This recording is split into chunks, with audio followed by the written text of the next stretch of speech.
One thing I like to do with my cans is I put them along my fence row like this. If you notice, there's nothing growing all the way down the fence and all the leaves collect against it. I leave them that way. Like you can see this one vine growing here, but it's on the other side of the fence. I haven't put any cans over there yet. But nothing's growing on this side of my fence. I don't use any poison because all the little bugs and stuff. You've got to have all the bugs in your yard for the healthy ecosystem that it creates. All the flowers, everything. Or else it doesn't work right.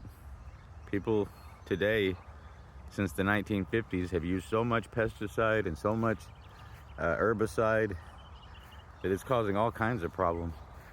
I even let these kind of weeds grow in various places because they're pretty, they smell good, and little bugs just love them. I mean, you wouldn't believe how many different kinds. Look at this one. I don't know what he is, but he's loving it. Look at him. Just hanging out in it, eating on them flower seeds. Look at how pretty this one is. I don't know what it is, but I like it. I don't need to know. These are called Indian paintbrushes. And these little yellow ones, they're called black-eyed Susans. They spread all over the yard. I love them. These pink ones out here, these are called, I think they're called mountain pinks. Something like that. I'd have to research them again. But I just like to try to know each one. And then I forget. But, you know, it's fun. See, these are more of these. I think these are called nodding thistles. Nodding thistle? Something like that. It's one of the thistles.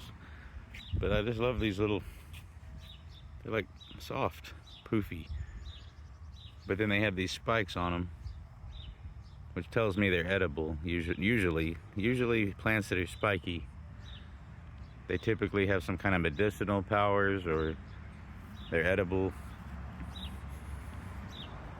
But they're just really cool looking. And if you look them up, they're a noxious weed. Like they can take over your yard easily. Each one of these plants puts out like 150,000 seeds.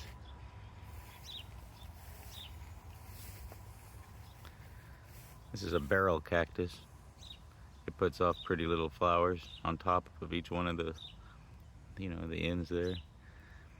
That's a little skunk I made, a little concrete skunk. These are 1950s bricks. I made those little planters. I made those. I made that. That's a little stepping stone. It's got flamingos on it. That's a little elephant. It's a guitar. There's a flamingo that's not finished. There's a gnome. I made him. And look, here's some flamingos I made that are finished.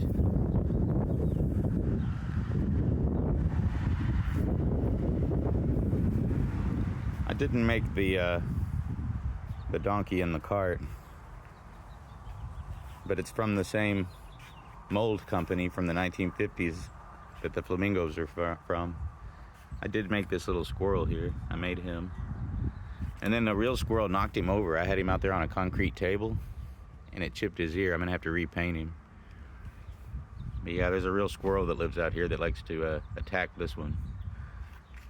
I planted all of this. This is called Asian ground cover. Or Chinese ground cover, something like that. Here's a bird bath I made and another gnome. I need to paint him. My painted ones I've already sold. But yeah, that's a bird bath. The birds just love it. I mean, you should see them out here splashing around in it all day. And they fight over it. It's fun to watch from my kitchen window. And these are called horse mint. They just grow wild out here, but they kind of smell good too. I'm pretty sure they're edible. Here's a little lady I made. My Texas broke. I had it in the back of my truck and I hit a bump. But that's about how Texas feels right now. This is called pokeweed. And you can make poke salad out of it. I don't know if you've ever heard of poke salad. But also these little berries, they turn red. And back in the old days, they used to make dye out of them, red dye. This is what my great-grandmother called bleeding hearts. My aunt got some from my great-grandmother's yard, who I grew up knowing my great-grandmother. But they're called bleeding hearts. Another name for them is Turk's cap. They're also edible. They put off little red apples and little red flowers. But the little apples are edible and the leaves are edible. The little young leaves, like this small one, you can saute them.